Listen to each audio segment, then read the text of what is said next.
আমি আল্লাহর দরবারে শুকর আদায় করি আর কাঁদি, তুমি কেমন আমার বিবি, কেমন করে তুমি ধৈর্য ধারণ করেছো রে বিবি।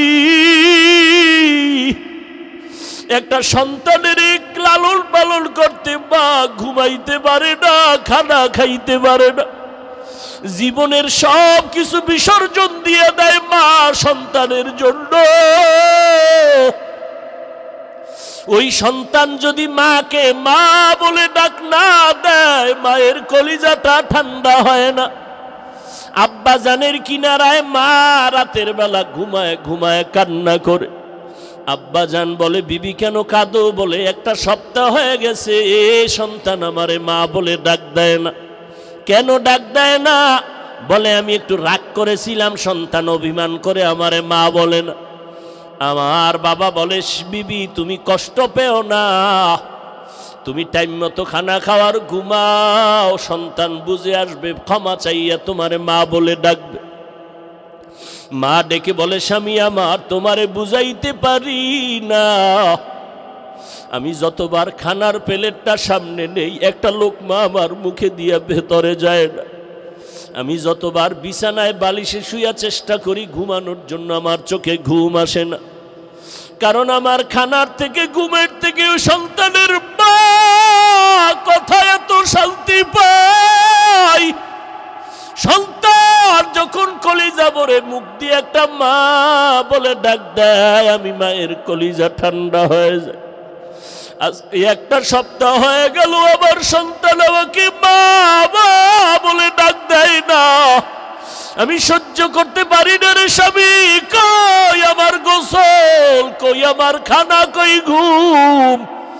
ও নাজিরপুরের সন্তানেরা, কই মাকে হারাইছো, কই বাবারে হারাইছো?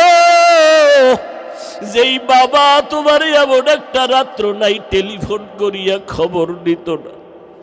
যতবার তুমি বাদ যেখানেই থাকতা, বাবায় রাতের বেলা টেলিফোন করে খবর নিত, বাবা কই, কখন ঘুমাবি, কখন খানা খাবি, বাবা তোর ঘুম না আসলে আমি বাবা সহ্য করতে পারি না। তোমার বিপদের খবর পাইলে বাবায় পাগলের মতো হয়ে যাইত। ও আল্লাহর বান্দার, আজকে এখানে হাজির হয়েছো, মোনাজাতের পরে অনেকে ঘরের দরজায় গিয়া দেখবা মা তোমার অপেক্ষা করে, বাবা অপেক্ষা করে। আবার একদল সন্তান এখানে আছে যাদের বাবাও নাই, মাও নাই। ঈদের নামাজ পড়ে একটা যুবক কবরের কিনারায় দাঁড়াইয়া দাঁড়াইয়া কান্না করে, এরে যুবক কেন কাঁদো? বলে, গত ঈদের নামাজে যখন আমি রওনা দিলাম, ঈদের নামাজে যাইতে পোশাকটা পরিয়া ঘর থেকে বের হওয়ার সময় আমার মায়ের কাছে দাঁড়াইলাম। আমার মা আমার মাথায় হাত দিয়া কলিজা ভরে দোয়া করে দিলেন।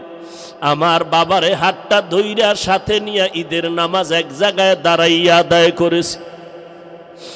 আজ যখন আমি ঈদের নামাজের জন্য ঘর থেকে বের হইতেছিলাম, আমি হঠাৎ করিয়া মায়ের দোয়ার কথা মনে পড়ে মায়ের বিছানার দিকে নজর পড়ে গেল। তাকায় দেখি বিছানা খালি, আমার মা বিছানায় নাই।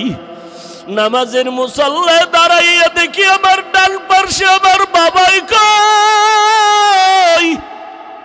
আমার বাবাই তো আমার পাশে আজকে দাঁড়াইলো না। কই আমি আজ এতিমের মতো হয়ে গেলাম, কে আমার একটু মাথায় হাত দিয়ে দোয়া দিবে রে যুবক? ও যুবকেরা, ওই মা বাবার দোয়া ছাড়া তুমি পরীক্ষায় ভালো নাম্বার পাও নাই। ওই মা বাবার চোখের পানি আর দোয়া ছাড়া আমি হাফিজুর রহমান চেয়ারে বসতে পারি নাই। ওই মা বাবার চোখের পানি আর দোয়া ছাড়া তুমি মাওলানা মুফতি হইতে পারো নাই রে যুবক। ওই মা বাবার দোয়া ছাড়া তুমি টাকার মালিক, বাড়ি গাড়ির মালিক, সম্মানের চেয়ারের মালিক হতে পারো নাই। ওই মায়ের কথা মনে যদি থাকে রে যুবক, ওই মায়ের কথা বলিয়া কে কাঁদাইছো?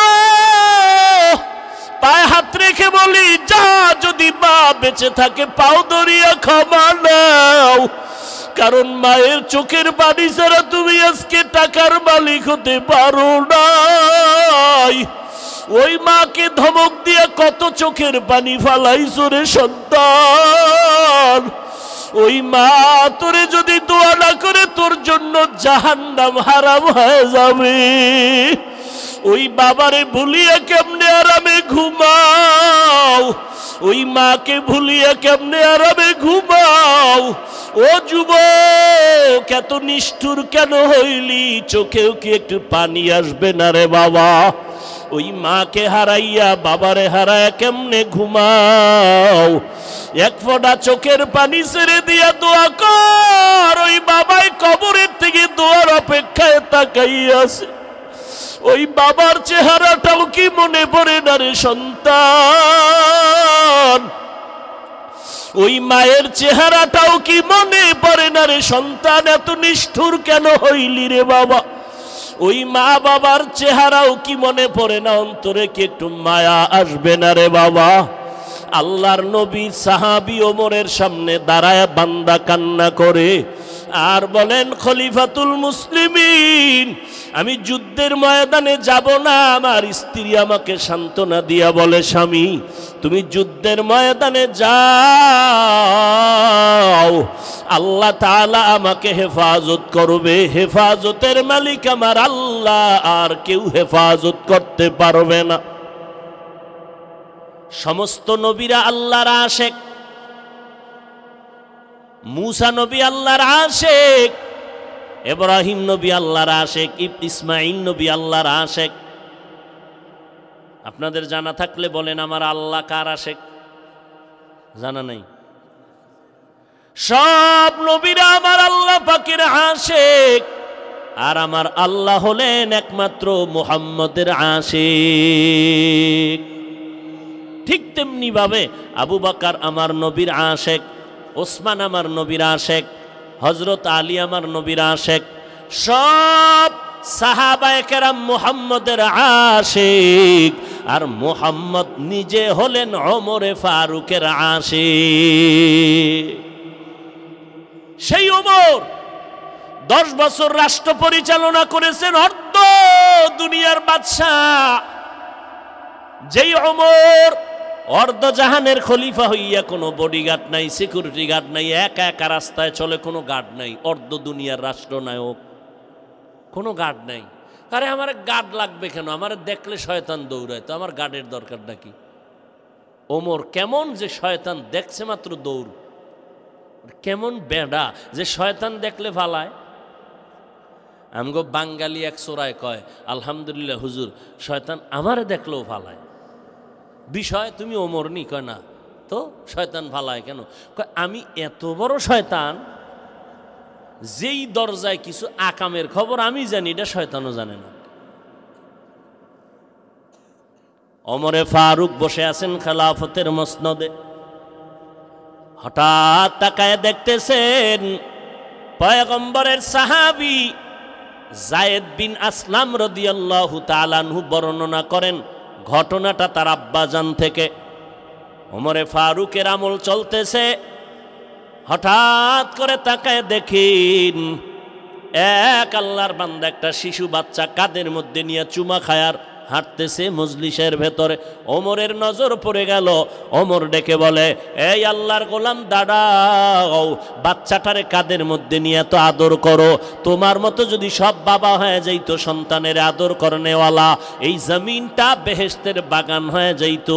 ওমরের এই আওয়াজটা পাইয়া যায়েদ বিন আসলাম বলেন, ওমর এই আওয়াজ পাওয়ার পর কথা বলা মাত্র ওই বাচ্চার বাবার কানের মধ্যে গিয়ে আওয়াজটা লাগলো।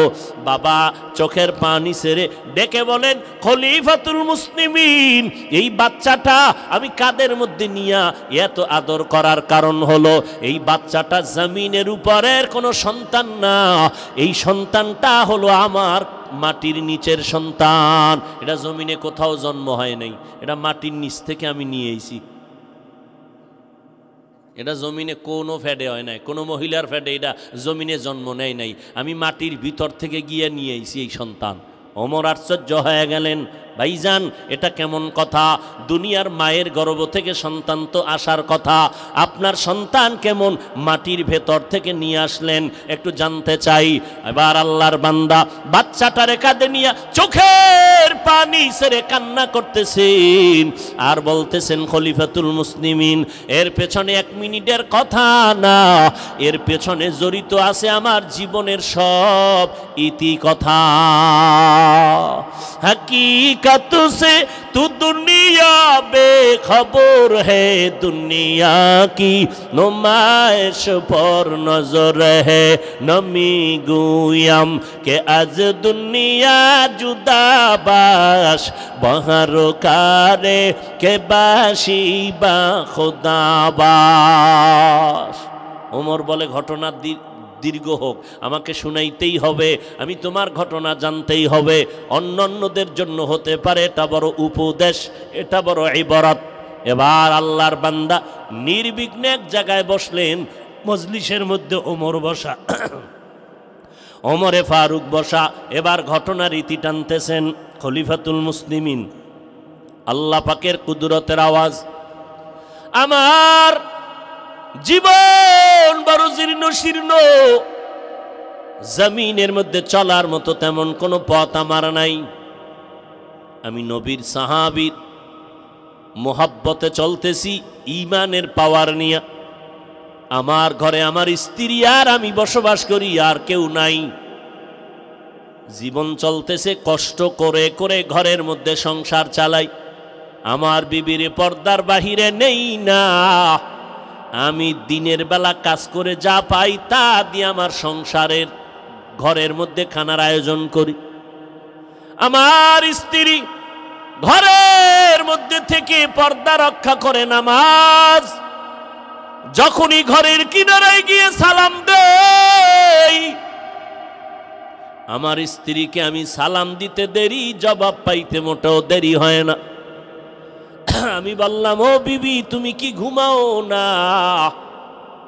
আল্লাহর বান্দি বলে, ও স্বামী আমার, তুমি যখন বাহিরে যাও, আমি যদি নিশ্চিন্তে ঘুমায় যাই তাহলে তো আমার হক আদায় হবে না। তুমি আমার মুখে হাসি ফুটাবার জন্য দিন নাই রাত্র নাই বাহিরে কষ্ট করো, টাইম মতো খানা খেতেও পারো না, টাইম মতো ঘুমাইতেও পারো না।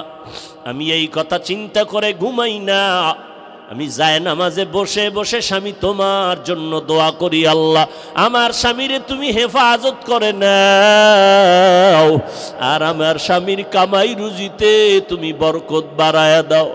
আল্লাহর কসম, এমন একটা স্ত্রী যদি পাইয়া থাকুরে মুমিন, তুমি বাইরে বাইরে কষ্ট করবা, তোমার স্ত্রী ঘরে বসে নামাজ পড়বে, যায় নামাজ বিছাইয়া দোয়া করবে, জান্নাতের বাগান তুমি পেয়েছো। মদিনার নবী বলেন, আমি মুহাম্মদের জীবনটাও শুরু জীবনটাই এমন ছিল। আম্মা জান আয়েশা বলেন, আমি দেখি নবী আমার হুজরায় বসে কান্না করেন, আমি আয়েশা ভয় পেয়ে গেলাম, ও পয়গম্বর কেন কাঁদেন? আমি আয়েশার কোনো বেয়াদবি হয়েছে নাকি বলে কেন? আয়েশা রাদিয়াল্লাহু আনহা বলেন, পয়গম্বর 6 বছর বয়সে আমার সাথে আপনার বিয়া হয়েছে। আমি আয়েশার বয়স কত? 6 বছর আমি আয়েশার বয়স, আপনার সাথে তখন আমার বিবাহের বন্ধন হলো। আমি আয়েশার যখন 9 বছর বয়স হলো তখন আমি আপনার ঘরে আসলাম। ও পয়গম্বর, আমার বয়স মাত্র চলতেছে এখন 10, 11, 12। আম্মা জান আয়েশার 6 বছরে বিয়া, 9 বছরে নবীর ঘরে আসলেন। আম্মা জান আয়েশা রাদিয়াল্লাহু আনহার 18 বছর যখন হলো তখন আমার নবী দুনিয়া থেকে বিদায় হয়ে চলে গেলেন। আর আমার এলাকায় আমার বোনের বয়স 20-25 হইয়াও যায়, আর পরও বিয়ার খবর নাই। আর আম্মা জানের সাথে নবীর বিয়া হইল কয় বছরে? জোরে খন। 6 বছর। নবীর ঘরে গেলেন কয় বছরে? 9। নবীর ঘরে নবী বিদায় নিলেন কয় বছরে? 18। নবীজির ঘরে যাইয়া আম্মাজান সময় কাটাইলেন কয় বছর? হিসাব বুঝেন না? 6 বছরে বিয়া, 9 বছরে ঘরে গেলেন, 18 বছরে নবী বিদায়, থাকলেন কয় বছর? 9 বছর। এরে চার নাজিরপুর এলাকার আম্মা যান, ভালো করে শুনেন। আম্মা যান আয়েশা রাদিয়াল্লাহু আনহা 9 বছর আমার নবীর সংসার করলেন, মাত্র টোটাল 18 বছর। এই 9 বছর আমার নবীর সোহবতে থেকে আম্মা জান আয়েশা নবীর কি বরকত পেয়েছেন। আম্মা জান আয়েশা বলেন, আল্লাহর শুকর, আমি 9 বছর বয়সে নবীর ঘরে আসার পরে 18 বছর আমি নবীর বিদায়ের বেলায় 18 বছর বয়স, মাত্র 9 বছর সংসার করেছি। এই 9 বছর নবীর বরকতে আমি আয়েশা কি পেয়েছি দুনিয়ার নারীরা জানো? আমি আয়েশা নবীর এই সোহবতে 2000-এর উপরে হাদিসের হাফেজা হয়ে গেছি। আর আমগো আম্মা জানেরা কোরআন শরীফও পড়তে পারে না, নামাজে দাঁড়াইলে কি পড়ে আল্লাহই জানে। পুরা কোরআন পড়তে পারেন না রে মা। নামাজটা শুদ্ধ করিয়া পড়ার জন্য তো আলহামদু সূরাটা লাগবেই, এর সাথে কুল হু আল্লাহ ওয়াল আসরে সূরাটাও লাগবে, ইন্না আ'তাইনা সূরাটাও লাগবে। পুরা কোরআন শরীফ যদি পড়তে নাও পারেন, নামাজটা শুদ্ধ করিয়া জীবনে কামাই করার জন্য কমপক্ষে 10টা সূরা শুদ্ধ করা তো দরকার। আরে আম্মা জান, ইমাম গজালি রহমাতুল্লাহ আলাইহি বলেন, দুনিয়ার প্রত্যেকটা সন্তানের জন্য প্রাথমিক শিক্ষিকা হলো তার কলিজার টুকরা মা। এরে আম্মা জান, আপনাদের কপাল কত ভালো, আপনারা নবীদের মা, সাহাবায়ে কেরামের মা, আউলিয়ায়ে কেরামের মা, হাফেজে কোরআনের মা। এরে আম্মা জান, আপনারা তো বড় বড় আদর্শওয়ালা সন্তানের মা। এরে আম্মা জান, আপনারা তো আম্মা জান আয়েশা রাদিয়াল্লাহু আনহার মতো নারী, খাদিজা রাদিয়াল্লাহু আনহার মতো নারী। আপনারা তো নবীর কলিজার টুকরা ফাতেমা রাদিয়াল্লাহু আনহার মতো নারী। এরে আম্মা জান, একজন নারী নবীর ঘরে গেলেন, একদিন গিয়া নবীর স্ত্রীকে প্রশ্ন করলেন, পুরুষেরা জুমার নামাজে যায় কত সওয়াব, আমরা মহিলারা যেতে পারি না, কপাল খারাপ। খেয়াল করবেন, পুরুষেরা জানাজায় যায় কত সওয়াব, আমরা নারীরা যেতে পারি না, আমগো কপাল খারাপ, এত সওয়াব তো পেলাম না। পুরুষেরা ঈদের নামাজে যায় কত সওয়াব, আমরা নারীরা যেতে পারি না, আমগো তো সওয়াব পেলাম না। পুরুষেরা জিহাদের ময়দানে গিয়ে সওয়াব কামাই করে, আমরা তো যেতে পারি না। এই প্রশ্নগুলো একজন এলাকার নারী নবীর স্ত্রীকে করা মাত্র মদিনার নবীর স্ত্রী পয়গম্বরের দরবারে গেলেন। পয়গম্বরের দরবারে যাইয়া নবীকে যখন এই কথাগুলো শুনায় দিলেন, মদিনার নবী ডাক দিয়া কয়, ও বিবি, ওই মহিলা সহ সারা দুনিয়ার মহিলাদের এই বিধানটা জানায় দাও। এই নারীরা ভালো করে শুনো, পুরুষেরা জিহাদের ময়দানে গিয়া সওয়াব পায়, জুমায় গিয়া যত সওয়াব পায়, ও নারীরা পুরুষেরা ঈদের নামাজে গিয়া যত সওয়াব পাবে। আম্মা জান, আল্লাহ আপনাদের মর্যাদা বাড়ায় দিয়েছেন, মদিনার নবী মর্যাদা বাড়ায় দিয়েছেন। আমার নবীর মাত্র 25 বছর যৌবন, ওই সময় বিবাহ করেছেন 40 বছরের বিধবা নারী খাদিজাকে আমার নবী বিবাহের বন্ধনে আবদ্ধ করলেন। আমার নবীর জীবনের সন্তান সব খাদিজার গর্ভ থেকে আসছে। দুনিয়াতে নবীর আওলাদের বংশ জিন্দা আছে নবীর কন্যা দ্বারা, ফাতেমা রাদিয়াল্লাহু আনহার মাধ্যমে বর্তমানে নবীর আওলাদ আর বংশধারাটা অব্যাহত আছে। এরে পর্দার আড়ালের আম্মা জানেরা, আমার নবীও বলে, আমি মুহাম্মদ, সৃষ্টির শ্রেষ্ঠ মুহাম্মদ হইয়াও আমার কোনো ছেলে নাই, আমিও 4 কন্যার বাবা। ও নারীরা ভালো করে শুনে নাও, তোমার গর্ভে যদি প্রথম নারী আসে, একটা কন্যা সন্তান পেয়েছো বাবা, একটা জান্নাতের মালিক হয়েছো। 2টা কন্যা সন্তানের বাবা হয়েছো, দুইটা জান্নাতের মালিক হয়ে গেছো, তিনটা কন্যা সন্তান পেয়েছো, তিনটা জান্নাতের মালিক হয়ে গেছো। মদিনার নবী বলেন, বিবি সাহেব জানায় দেন সমস্ত নারীদের, পুরুষেরা জুমার নামাজে গিয়া সওয়াব পায়। ও আম্মা জানেরা, আপনাদের জুমার নামাজে যাওয়া লাগবে না, আপনাদের ঈদের নামাজে যাওয়ার প্রয়োজন নাই, আপনাদের জিহাদের ময়দানেও যাওয়ার প্রয়োজন নাই। আপনারা ঘরের মধ্যে থাকিয়া নির্জনে নিরিবিলি পরিবেশে নামাজটা আদায় করবেন। সময় মতো নামাজ যদি পড়তে পারেন, পুরুষেরা বাইরে গিয়া জুমায় গিয়া ঈদগায় গিয়া যেই পরিমাণ সওয়াব পাবে, আমার আল্লাহ নারীদেরকে ওই পরিমাণ সওয়াব ঘরের মধ্যে দান করে দিবেন। এরে আম্মা জানেরা, ভালো করে শুনেন। আম্মা জান আয়েশা রাদিয়াল্লাহু আনহা নবীর মাত্র 9 বছর ঘর করিয়া 2000 উপরে হাদিসের হাফেজা। শুধু কি তাই, আল্লাহ এত পরিমাণ ইলম দান করেছেন। বড় বড় বড় বড় সাহাবারা মাসআলায় যদি আটকাইয়া যাইতেন, আম্মা জান আয়েশার দরবারে গেলে আম্মা জান আয়েশা একটা সমাধান দেওয়া মাত্র সাথে সাথে তারা মেনে নিতেন। নবীজির ইন্তেকাল হইছে সোমবার দিন দুপুরের টাইমে, দুপুরের আগে আগে। রসুলের দাফন হইছে বুধবার দিন তাহাজ্জুদের টাইমে।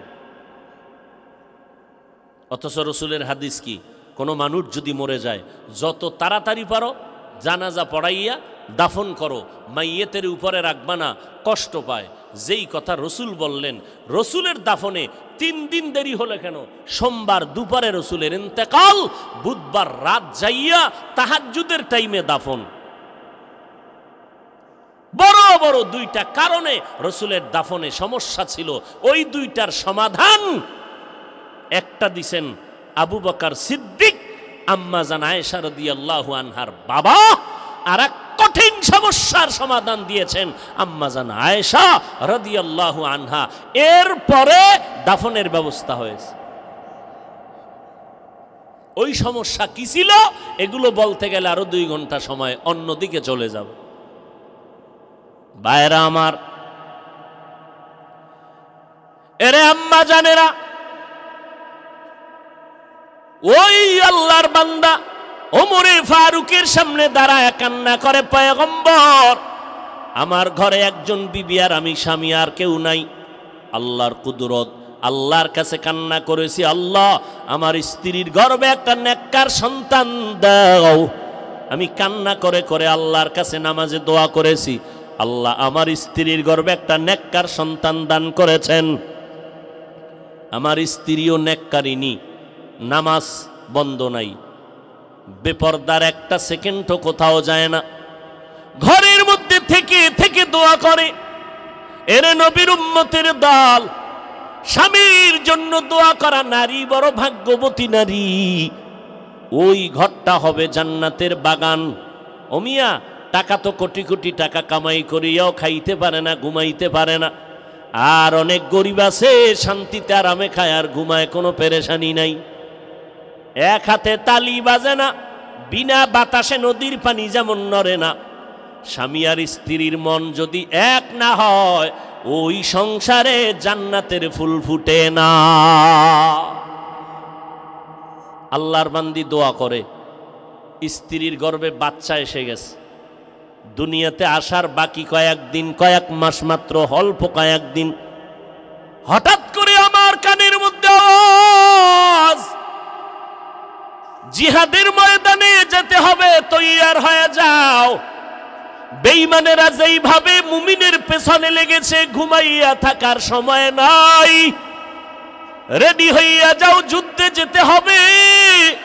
মুমিন এবার চিন্তায় পড়ে গেছি। ওমরে ফারুক শুনতেছেন, এমন পেরেশান হয়ে গেলাম, আমার স্ত্রী একা, পাহারা দেওয়ার কেউ নাই, আবার আমার স্ত্রীর গর্ভে বাচ্চা। এই অসুস্থতা অবস্থায় কেমনে আমি জিহাদের ময়দানে যাব? এই ঘুমাইতেছেন নি আপনারা? কাম সারা কাজে পুরা নস করেন তো, আমরা একটু রেস্ট নেই, আপনি চালায় যান। আল্লাহ হেদায়াত দান করুন। যাব আর একটু সামনে যাব, আল্লাহ কবুল করেন। আর জোরে বলেন হা। ওমরে ফারুক ঘটনা শুনতেছেন, ঘটনার বিবরণ দানকারী সাহাবী যায়েদ বিন আসলাম রাদিয়াল্লাহু আনহু। ওই লোকটা বলে, পয়গম্বর, আমি স্ত্রী গর্ভধারিণী, বাচ্চা অন্ত পেটের মধ্যে, আবার অসুস্থ, আবার ঘরে পাহারা দেওয়ার কেউ নাই, ওদিকে জিহাদের ডাক আসছে, এখন আমি কি করব? মনে মনে মোটামুটি রেডি হয়ে গেলাম, আমার স্ত্রীর হক আদায় করব, আমি যুদ্ধের ময়দানে যাব না, আমার স্ত্রীকে পাহারা দেওয়ার কেউ নাই। এইভাবে মোটামুটি একটু সিদ্ধান্ত নিব প্রায় এমন এক সময় আমি বাড়ির মধ্যে গেলাম। আমার স্ত্রী আমার চিন্তিত মনটা দেইখা আমাকে একটু জিজ্ঞাসা করলেন, স্বামী আমার এত পেরেশানি কেন হলেন? বলে, এই হালাত, যুদ্ধের ময়দানের ডাক এসে গেছি। স্ত্রী বলে, স্বামী আমার পেরেশান হবেন না, আল্লাহকে রাজি কইরা চললেই আল্লাহ আমাদের শান্তি দিবে। আর আপনাদের ম্যাডামদের খবর কি? আজান হয়ে গেছে, ঘরের মধ্যে কাজ আছে, নামাজের কথা পড়ে, আগে আমাকে মার্কেটে নাও, নামাজ পড়ে আগে আমার মনের আশাটা পূরণ করে দাও। শান্তি দেওয়ার মালিক আমার আল্লাহ। ও মা, পর্দার আড়ালের আম্মা জানেরা, এই জন্যই তো পয়গম্বর বলেন, যেখানে বিয়া করবা বিবাহের আগে দেখবা ওই ঘরের মা নামাজিনী, কোরআন পড়নেওয়ালানি, যার কলিজার মধ্যে কোরআন আছে, ওই ঘরটাই হবে জান্নাতের বাগান। এরে নবীর উম্মতের দল, আল্লাহর এক বান্দি একটা বাচ্চা নিয়ে আসে ঘরের মধ্যে, সাহাবী, পয়গম্বরের কলিজার সাহাবী, যুদ্ধের ময়দানে হাজির, ছোট ভাঙ্গা ঘরে স্ত্রী সন্তান নিয়ে আছে, একটা ছোট্ট বাচ্চা নিয়ে যুদ্ধ চলতেছে, বাড়িতে আসবে ভাব। রাতের বেলা স্বামী যুদ্ধের ময়দান থেকে ঘরে আসছেন, নবীর সাহাবী, কলিজার সাহাবী, এদিকে যুদ্ধের থেকে বাড়িতে আসার আগেই আল্লাহর বান্দির সন্তান দুনিয়া থেকে বিদায় নিয়ে চলে গেল। আল্লাহর বান্দি এত সবেরা, বাচ্চাটারে সুন্দর মতো বিছানায় শোয়াই একটা কাপড় দিয়া রাখছে, মনে হয় আরামে ঘুমায়। গভীর রাতে স্বামী ঘরের মধ্যে হাজির, স্ত্রী মনটা হাসি খুশি অবস্থায় দরজা খুলল। স্বামীরে বুঝতেও দেয় না যে আমার ঘরের মধ্যে কোনো দুর্ঘটনা, মুসিবত, কোনো পেরেশানি যেন বুঝতে না পারে। কারণ স্বামী বাইরে কষ্ট করে, খানা নাই, ঘুম নাই, কত স্বামী বাইরে কামাই করতে গিয়ে মানুষের সাথে ঝগড়া করে। আমার আম্মা জানেরা যদি বুঝতে পারতেন, তাহলে কোনো স্বামীর সাথে খারাপ আচরণ করতেন না। আল্লাহর বান্দি দরজা খুলে দিলেন, সালাম দিলেন, খানার আয়োজন। কথার মধ্যে আল্লাহর বান্দা সাহাবী বলে, এই আমার ছেলেটা কই রে? স্ত্রী মইরে গেছে, এও কয় না, কয় যে রেস্টে আছে, রেস্টে, আরামে আছে। ওই যে মারা গেছে, চাদর দিয়ে শোয়া রাখছে। স্বামী বুঝে ঘুমাইতেছে, তো ঘুমাক, ঘুম থেকে উঠবে সকালে, তখন সন্তানের সাথে কথা বলবো। আল্লাহর বান্দি এখনো জানাইতে পারে নাই, এখনো বলে না আমার সন্তান ইন্তেকাল হয়ে গেল। মনটাও খারাপ করিয়া স্ত্রীকে তাও বলেন, স্ত্রী মনটা খারাপ তাও দেখায় না, খুশি খুশি ভাব। কি পরিমাণ ধৈর্য থাকলে এটা সম্ভব? ছেলে মারা গেছে নিজের। আম্মা জানের কণ্ঠ শুনিয়া পুরা গ্রামের মানুষ সজাগ। পর্দা কই? সন্তান মরে গেছে চিৎকারের আওয়াজে। আর এই সাহাবীর স্ত্রী যেমন তেমন মহিলা। এবার স্বামীরে খানা টানা খাওয়ায় আরামে ঘুম পাড়াইয়া দিল, নিজেও ঘুমাইল, স্বামীর সাথে আনন্দে কাটাইল। সকালবেলা দুজন উঠে ফজরের নামাজ পড়ল।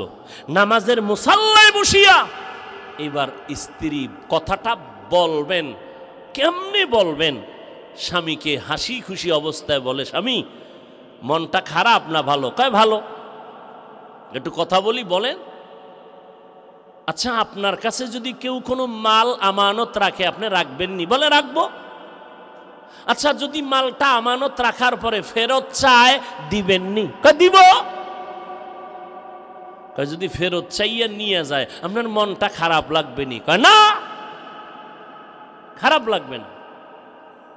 দেখছেননি কারবার। এবার আল্লাহর বান্দি চোখের পানি ছেড়ে ডাক দিয়া কয়, স্বামী আমার, আল্লাহ তাআলা আমাদের একটা সন্তান দান করেছিলেন, আমাদেরকে আমানত। আল মালু আল বানুন জিনাতুল হায়াতিদ দুনিয়া, আল্লাহর দেওয়া আমানত। আল্লাহ তাআলা সন্তানটা গত রাত্রে নিয়ে গেছেন।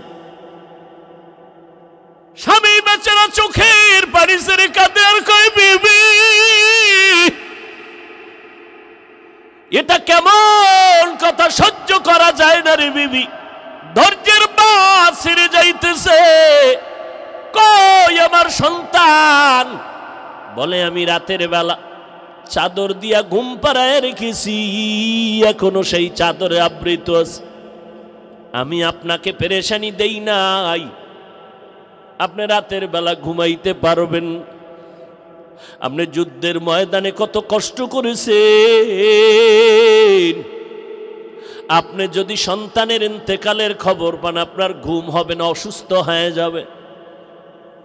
আল্লাহর দেওয়া আমানত আল্লাহ সময় মতো নিয়েছেন, আপনি মনে কষ্ট নিবেন না। সাহাবী কান্না করে, বিবি আমি সন্তানের জন্য কাঁদি না, আমি আল্লাহর দরবারে শুকর আদায় করি আর কাঁদি। তুমি কেমন আমার বিবি, কেমন করে তুমি ধৈর্য ধারণ করেছো রে বিবি? একটা সন্তানের লালন পালন করতে মা ঘুমাইতে পারে না, খানা খাইতে পারে না, জীবনের সব কিছু বিসর্জন দিয়ে দেয় মা সন্তানের জন্য।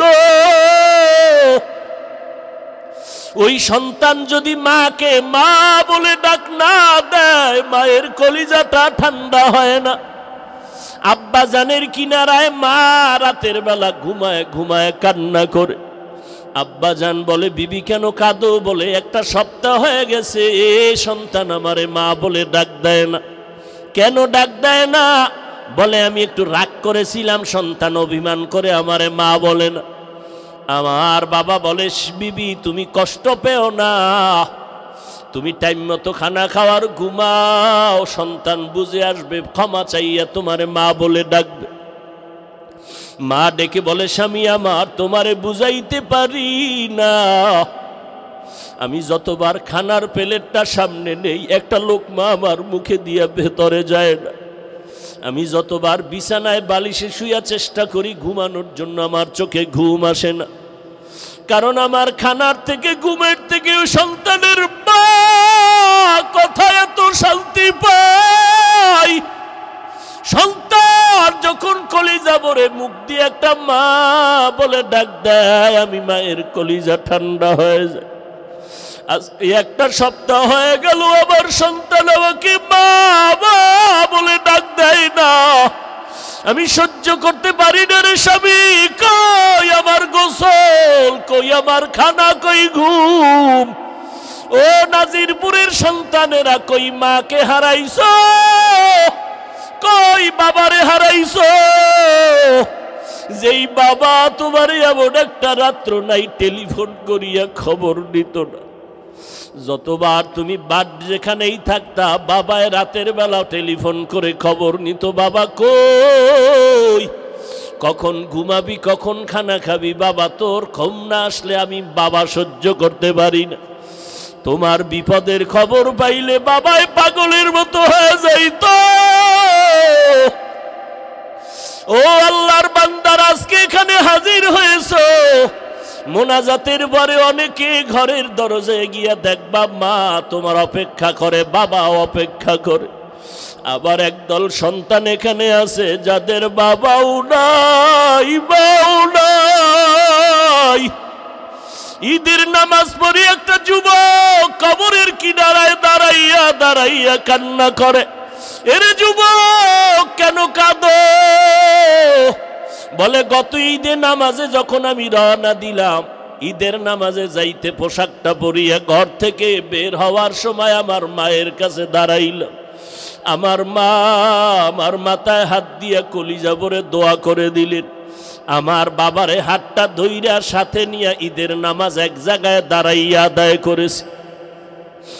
আজ যখন আমি ঈদের নামাজের জন্য ঘর থেকে বের হইতেছিলাম, আমি হঠাৎ করিয়া মায়ের দোয়ার কথা মনে পড়ে মায়ের বিছানার দিকে নজর পড়ে গেল। তাকায় দেখি বিছানা খালি, আমার মা বিছানায় নাই। নামাজের মুসল্লায় দাঁড়াইয়া দেখি আমার ডান পার্শ্বে আমার বাবাই কই? আমার বাবাই তো আমার পাশে আজকে দাঁড়াইলো না। কই আমি আজ এতিমের মতো হয়ে গেলাম। কে আমার একটু মাথায় হাত দিয়ে দোয়া দিবে রে যুবক? ও যুবকেরা, ওই মা বাবার দোয়া ছাড়া তুমি পরীক্ষায় ভালো নাম্বার পাও নাই। ওই মা বাবার চোখের পানি আর দোয়া ছাড়া আমি হাফিজুর রহমান চেয়ারে বসতে পারি নাই। ওই মা বাবার চোখের পানি আর দোয়া ছাড়া তুমি মাওলানা মুফতি হইতে পারো নাই রে যুবক। ওই মা বাবার দোয়া ছাড়া তুমি টাকার মালিক, বাড়ি গাড়ির মালিক, সম্মানের চেয়ারের মালিক হতে পারো নাই। ওই মায়ের কথা মনে যদি থাকে রে যুবক, ওই মায়ের কথা বলিয়া কে কাঁদাইছো? পায়ে হাত রেখে বলি, যা যদি মা বেঁচে থাকে পাও ধরিয়া ক্ষমা নাও। কারণ মায়ের চোখের পানি ছাড়া তুমি আজকে টাকার মালিক হতে পারো নাই। ওই মাকে ধমক দিয়া কত চোখের পানি ফালাইছো রে সন্তান। ওই মা তোরে যদি দোয়া না করে তোর জন্য জাহান্নাম হারাম হয়ে যাবে। ওই বাবারে ভুলিয়া কেমনে আরামে ঘুমাও? ওই মাকে ভুলিয়া কেমনে আরামে ঘুমাও? ও যুবক, এত নিষ্ঠুর কেন হইলি? চোখেও কি একটু পানি আসবে না রে বাবা? ওই মাকে হারাইয়া বাবারে হারাইয়া কেমনে ঘুমাও? এক ফোঁটা চোখের পানি ছেড়ে দিয়া দোয়া কর। ওই বাবাই কবরের থেকে দোয়ার অপেক্ষায় তাকাইয়াছে। ওই বাবার চেহারাটাও কি মনে পড়ে না রে সন্তান? ওই মায়ের চেহারাটাও কি মনে পড়ে না রে সন্তান? এত নিষ্ঠুর কেন হইলি রে বাবা? ওই মা বাবার চেহারাও কি মনে পড়ে না? অন্তরে কি একটু মায়া আসবে না রে বাবা? আল্লাহর নবী সাহাবী ওমরের সামনে দাঁড়ায় বান্দা কান্না করে আর বলেন, খলিফাতুল মুসলিমিন, আমি যুদ্ধের ময়দানে যাব না। আমার স্ত্রী আমাকে সান্ত্বনা দিয়া বলে, স্বামী তুমি যুদ্ধের ময়দানে যাও, আল্লাহ তাআলা আমাকে হেফাজত করবে। হেফাজতের মালিক আমার আল্লাহ, আর কেউ হেফাজত করতে পারবে না। ও পর্দার আড়ালের আম্মা জান, দুনিয়ার থেকে একদিন চলিয়া যাবেন, 5টা সাদা কাফনের প্যাকেট হয়ে যাবে। দুনিয়ার কোনো মহিলারাও 2 দিন কথা বলবে আর খবর নিবে না। কিন্তু পায়ে হাত রেখে বলে যাই রে মা, ভালো কোরআনওয়ালা একটা সন্তান যদি দুনিয়াতে রেখে যাও রে মা, ওই সন্তানকে দেখে দেখে দুনিয়াওয়ালারা দোয়া করবে। ও যুবক, স্কুলে পড়ো, কলেজে পড়ো, আলহামদুলিল্লাহ বাধা নাই, তবে মা বাবার দোয়া নাও, ওই মায়ের আদর্শ নিয়ে চলো। এরে আম্মা জান, এই দুনিয়াতে ভালো ভালো সন্তান হওয়ার পেছনে মায়ের অবদান, মায়ের আদর্শ। এরে আম্মা জানেরা, ও আব্বা জানেরা, কলিজা ভরিয়া দোয়া করিয়া সন্তানকে ডাক্তার বানাবেন, তবে বেয়াদব বানাবেন না। সন্তানটাকে ইঞ্জিনিয়ার বানাবেন, তবে অনুরোধ বেয়াদব বানাবেন না। সন্তানটাকে আপনি একজন প্রফেসর বানাবেন, তবে অনুরোধ বেয়াদব বানাবেন না। আপনাদের আদর্শ দিয়া সন্তানকে মানুষ বানাইয়া যাবেন, আল্লাহর কোরআনটা সিনায় ঢুকাইয়া দিয়া যাবেন রে মা বাবারা। সন্তান যদি ডাক্তার হয় আর কোরআন পড়নেওয়ালা হয়, আপনাদের জন্য কলিজা ভরে কবরের কিনারায় কোরআন পড়ে দোয়া করবে। এলাকার মুরব্বীরা দোয়া করবে, মা দুনিয়ার থেকে মরিয়া গেল, একটা ভালো সন্তান রাখিয়া গেছে, ওই সন্তানের ব্যবহারে আলেমরা খুশি হবে, মুরব্বীরা খুশি হইয়া দোয়া করবে। শুধু সন্তান দোয়া পাবে না, আপনার ভালো সন্তানের কারণে আপনি মাও কবরে বসে বসে দোয়া পাইতে থাকবেন রে আম্মা জান। আল্লাহর বান্দি দোয়া করে দিল স্বামীর জন্য। স্বামী বলে, ও খলিফাতুল মুসলিমিন, আমি আমার স্ত্রীর সান্ত্বনার বাণী পাইয়া আমি যুদ্ধে যাওয়ার জন্য রেডি হয়ে গেলাম। যুদ্ধের প্রস্তুতি নিয়ে যখন বের হব, ঠিক এমন সময় আমার স্ত্রী আমাকে আবার একটা পরামর্শ দিল, ও স্বামী আমার, তুমি আমাকে ঘরে একা রেখে যাইতেছো, 2 রাকাত নামাজটা পড়িয়া দোয়া করিয়া যাও, আমার গর্ভে একটা বাচ্চা আছে, আল্লাহর কাছে দোয়া করো হেফাজতের জন্য। খলিফাতুল মুসলিমিন ওমর, আমার স্ত্রী আমাকে পরামর্শ দেওয়া মাত্র আমি সুন্দর করিয়া ওযু বানাইয়া নামাজের মুসাল্লায় দাঁড়াইয়া নামাজ 2 রাকাত পড়িয়া মালিকের দরবারে হাত উঠাইয়া কান্না করে বললাম, ও আল্লাহ, আমার স্ত্রীর গর্ভে বাচ্চা, তুমি হেফাজত করিও, আমার স্ত্রীর বাচ্চাটারে তুমি হেফাজত করিও রে আল্লাহ। আমি তোমার রাস্তায় বের হয়ে গেলাম। দোয়াটা করিয়া যখন বের হয়ে গেলাম, আমার স্ত্রী দরজা বন্ধ করে দিল। আমি যুদ্ধের ময়দানে চললাম। আমার বাড়িতে পাহারাদার কেউ নাই, তবে একটু পার্শ্বে একটা ঘর আছে, আমার চাচাতো ভাইয়ের ঘর। আমি যুদ্ধ পরিচালনা করিয়া শাহাদাতের তামান্না নিয়ে গাজী হইয়া বাড়িতে রওয়ানা। দীর্ঘদিন যুদ্ধ চলার পরে বাড়ির দরজায় যখন ঢুকতেছি, কেমন যেন আমার শরীরের মধ্যে একটা কম্পন শুরু হয়ে গেল। আমার শরীর কেমন যেন বরফের মতো ঠান্ডা হয়ে গেল। ভাবতে পারলাম ঘরের মধ্যে কি না জানি ঘটনা হইতেছে। আমি আস্তে আস্তে কদম বাড়াইয়া ঘরের মধ্যে যখন ঢুকতে শুরু করলাম, বাড়ির আঙ্গিনা পাড়াইয়া ঘরের দরওয়াজায় গিয়া দাঁড়াইয়া দেখি আমার ঘরের দরওয়াজা বাহিরে তালা লাগানো। আমি বারবার সালাম দিলাম, ঘরওয়ালারা দরজা খুলো, আসসালামু আলাইকুম ইয়া আহলাল বাইত, ও ঘরওয়ালারা তোমাদের উপরে সালাম, কিন্তু ভেতর থেকে কোনো আওয়াজ নাই। এই আমি যখন চিৎকার দিলাম, কেউ কি ঘরে নাই, হঠাৎ করে দেখি আমার চাচতো ভাই ঘর থেকে বের হয়ে গেল। আমার চাচতো ভাই আসতে না আসতে দেখি চাচতো ভাইয়ের চোখের কোঠায় পানি দেখা যায়। আমার চাচতো ভাইকে বললাম, কই আমার বিবি কই, তুই কেন কাঁদো? আমার চাচতো ভাই বলে, ভাই জান, তোমার স্ত্রী তুমি যাওয়ার পর হঠাৎ করে অসুস্থ হয়ে মারা গেল। তাই নাকি? বলে, হ্যাঁ, আমরা সাথে সাথে দাফন কাফনের ব্যবস্থা করেছি, ঘরের মধ্যে তালা লাগায় দিলাম। এরপরে কি হালাত? বলে, এরপরে আর কোনো আওয়াজ নাই। এবার আল্লাহর বান্দা বলে, খলিফাতুল মুসলিমিন, আমি নিজেরে কন্ট্রোল করতে পারতেছি না। সন্ধ্যা ঘনিয়ে আসলো। আমি বললাম, এ ভাই চল, আমার স্ত্রীর কবরটা কোথায় দেখব। আমি আমার চাচতো ভাইকে সাথে নিয়া কবর দেখার জন্য যখন আমি হাঁটতেছি, বাড়ির পেছনে বাঁশবাগান, যখন আমি কবরের দিকে রাতের অন্ধকারে ঢুকতেছি সন্ধ্যার পরে, হঠাৎ যত আগাই ততই দেখি আলো। বাগানের ভিতরে এত সুন্দর আলো জ্বলতেছে, কিসের বাতি? ভাইটাকে জিগাইলাম, কোনো বাতি লাগাইছো? কয়, খোদার কসম কোনো বাতি লাগাই নেই। ও আল্লাহর বান্দারা, ভালো করে শুনো, এমন সন্তানের মা বাবা হইয়া কি লাভ হবে? যেই মা বাবারে সন্তান সালাম দিবে না, এমন সন্তানের মা বাবা হইয়া কি লাভ হবে? যেই সন্তান মা বাবার খেদমত করবে না, এমন মা বাবার সন্তান দুনিয়াতে রেখে কি লাভ হবে রে মা ও বাবাজিরা? যেই সন্তান তোমার ইজ্জত নষ্ট করবে, মায়ের ইজ্জত নষ্ট করবে রে বাবা। এবার আল্লাহর বান্দা বলে, আমি যত কবরের দিকে আগাই দেখি কবরের উপরে আলো জ্বলতেছে। আলোটা দেখতেছি ডাইরেক্ট উপর দিকে গিয়া পুরা আসমানটা আলোকিত হয়ে গেল। আমি হঠাৎ কবরের কিনারায় গিয়া দাঁড়াইয়া দেখি কবরের ঠিক মধ্যখান থেকে একটা বাতি জ্বলতেছে, কিন্তু বাতিটার কোনো আকৃতিও খুঁজে পাই না, শুধু আলোই দেখতেছি। এবার চাচতো ভাইকে বললাম, এখানে আলো আসলো কোথার থেকে বলে জানি না। যেদিন আমরা দাফন করিয়া গেলাম এর কয়েকদিন পর থেকেই দেখি কবর থেকে আলো জ্বলতেছে। এবার আমি চিন্তা করলাম আলোটা কেন জ্বলে, আমি কবরটার মাটি উঠাইয়া ভেতরে দেখব।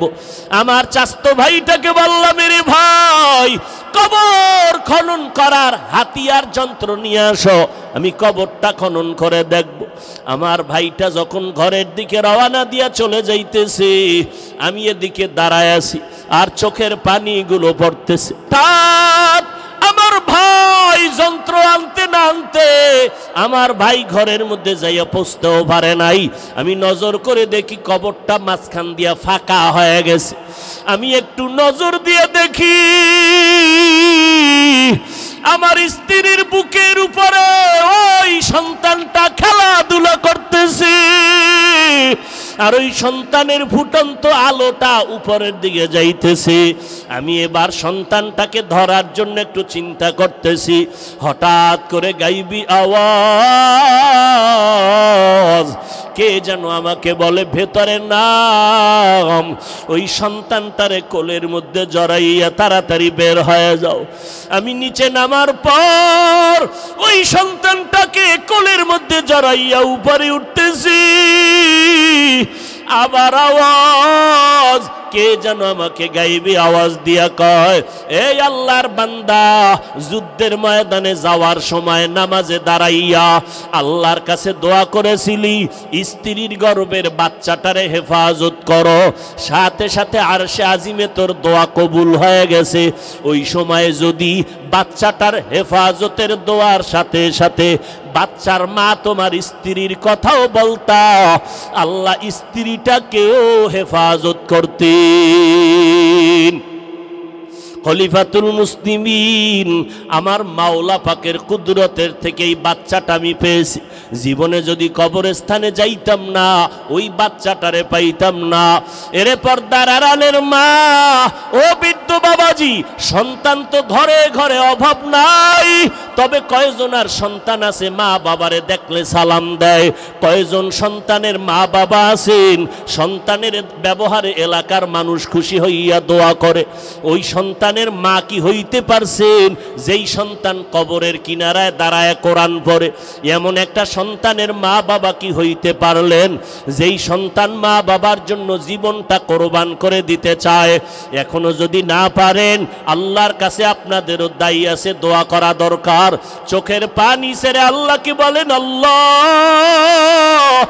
এমন সন্তান দিও না যেই সন্তানের কারণে মা বাবার ইজ্জত নষ্ট হবে। ও আল্লাহ, আমার সন্তান ডাক্তার হবে আলহামদুলিল্লাহ, ইঞ্জিনিয়ার হবে আলহামদুলিল্লাহ, তবে আল্লাহ তোমারে যেন ভুলিয়া না যায়। ও আল্লাহ, তুমি আমারে এমন সন্তানের মা বাবা বানাও, আমার সন্তান যেন কবরের কিনারায় গিয়া দোয়া করে, আমার সন্তান যেন জানাজার ইমামতি করতে পারে, আমার সন্তানের লেখাপড়ার আদব দেখিয়া যেন শিক্ষকরা দোয়া করে, আমার সন্তানের আচরণে যেন এলাকার মুরব্বীরা দোয়া করে, আমার সন্তানের আচরণে যেন এলাকার আলেমরা দোয়া করে। এমন একটা সন্তানের জন্য যদি কান্না করে দোয়া করে, রে মা এখনো সময় আছে, চোখের পানি ছেড়ে আল্লাহর কাছে বলতে থাকো। আমার আল্লাহ বলে, বান্দা পেছনে অপরাধ করেছো, আজকে তুমি মা বাবার আদর্শ দুর্বল হওয়ার কারণে সন্তানের আদর্শ দুর্বল হতে চলছে। আল্লাহর কাছে চোখের পানি ছাড়িয়া দোয়া করতে থাকো, আল্লাহর কাছে চোখের পানি ছেড়ে তওবা করো। ও যুবকেরা, এখনো সময় আছে, তওবা করে নাও, মা বাবার দোয়া নিয়ে সামনে আগাও।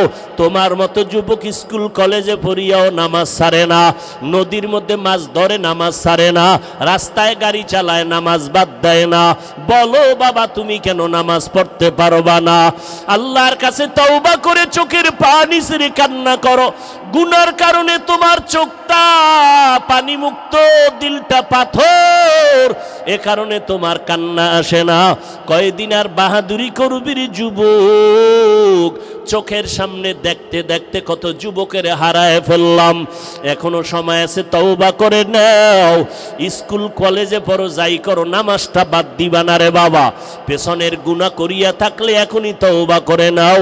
মনে মনে আমার আল্লাহকে ডাকো, আল্লাহ তুমি আমাকে আদর্শ যুবক বানায় দাও, কোরআন পড়ার তৌফিক দান করো, নবীর সুন্নাত অনুযায়ী চলবো, মা বাবার দোয়া নিয়ে বেয়াদবি করব না, উলামায়ে কেরামের দোয়া নিয়ে চলবো, নবীর সুন্নতের আমল করব, আর নামাজ ছাড়বো না, বেপরদায় চলবো না, মা বাবার বিরোধিতা করব না, উলামায়ে কেরামের বিরুদ্ধাচরণ করব না, নবীর তরিকায় দাড়িটা লম্বা করব, মিথ্যা কথা বলবো না, গালি দিব না, গীবত শেখায়াত করব না। কোন দিন মরণ হবে জানা নাই। আল্লাহর দরবারে খাঁটি নিয়তে তওবা করো, মরিয়া গেল আর গুনাহ করবা না। হায়াতের মালিক আল্লাহ, ইজ্জতের মালিক আল্লাহ। ওই আল্লাহর মোহাব্বত নিয়া খাঁটি অন্তরে যদি তওবা করার নিয়ত হয়, ও পর্দার আড়ালের আম্মা জান বোনেরা, নিজের সতীত্বকে ধরিয়া আল্লাহর কাছে চরিত্র হেফাজতের দোয়া করো রে বোনেরা। স্কুলে পড়ো, তোমার মতো বোন এখনো কলেজে পড়ুয়া, নামাজ পড়নেওয়ালার অভাব নাই। ও পর্দার আড়ালের আম্মা জান, সন্তানের হক আদায় করিয়া নামাজি বানায়া যান। আপনি মরিয়া গেল আপনার কবরে সওয়াব পৌঁছতে থাকবে। আজকের জীবনটা সুন্দর করার সময় আল্লাহর কাছে 2 ফোঁটা চোখের পানি ছেড়ে তওবা করেন, আর আল্লাহকে বলেন, আল্লাহ এই ময়দানে এই মাইকের আওয়াজ যত দূর যায়, আমরা যারা হাজির আছি আমাদের মতো গুনাহগার কেউ নাই। গুনার কারণে চোখে পানি আসে না, দিলটা পাথরের মতো শক্ত। আল্লাহর কাছে কাঁদেন আর বলেন, আল্লাহ গুনাহমুক্ত কলিজা দাও, কলব দান করো, আর নামাজ ছাড়বো না, বেপরদায় চলবো না, মা বাবারে কষ্ট দিব না, নিজের চরিত্র আর নষ্ট করব না, উলামায়ে কেরামের পরামর্শ নিয়ে নেক আমল করব, জবানের দ্বারা গালি দিব না, গীবত করব না। আল্লাহর কাছে তওবা করার যদি নিয়ত হয়, মুনাফিকি যদি না থাকে, খাঁটি তওবার নিয়তে 2টো হাত আমার আল্লাহকে দেখায়া দাও। আয় আল্লাহ সবার হাতগুলো কবুল করে নেন। আয় আল্লাহ তওবাওয়ালা জিন্দেগি দান করেন। আয় আল্লাহ কারো হাত খালি ফিরাইয়া দিয়েন না রে মালিক, মেহেরবানি করে আমাদের মাফ করে দেন। আয় আল্লাহ মরণ পর্যন্ত সুন্নত অনুযায়ী চলার তৌফিক দান করেন। আয় আল্লাহ সবার হাত আপনি নবীজির মোহাব্বতে কবুল করে নেন, আমিন। আলহামদুলিল্লাহি রাব্বিল আলামিন, والصلاة والسلام على سيد الأنبياء والمرسلين وعلى آله وأصحابه أجمعين يا أرحم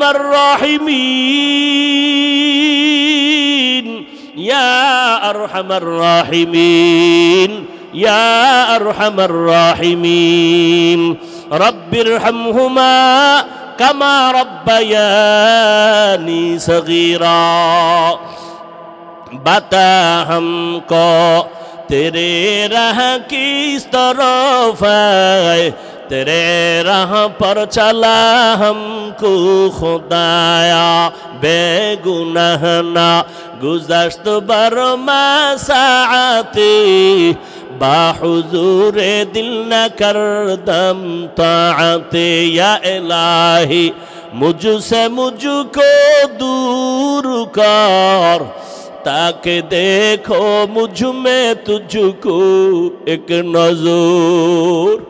रब्बना ज़लमना अनफुसना व इन लम तग़फिर लना व तरहमना लनकूनन्न मिनल खासिरीन। रब्बना आतिना फिद दुनिया हसनतन व फिल आखिरति हसना व क़िना अज़ाबन नार। अल्लाहुम्मा इन्नका अफ़ून करीम तुहिब्बुल अफ़्वा फ़अफ़ु अन्ना। अल्लाहुम्मा इन्ना नस्अलुका रिज़ाका वल जन्नह व नऊज़ु बिका मिन सख़तिका वन नार। अल्लाहुम्मा इन्ना नऊज़ु बिका मिनल बरसि वल जुनूनि वल जुज़ामि व सय्यिल अस्क़ाम। ओ दयार मालिक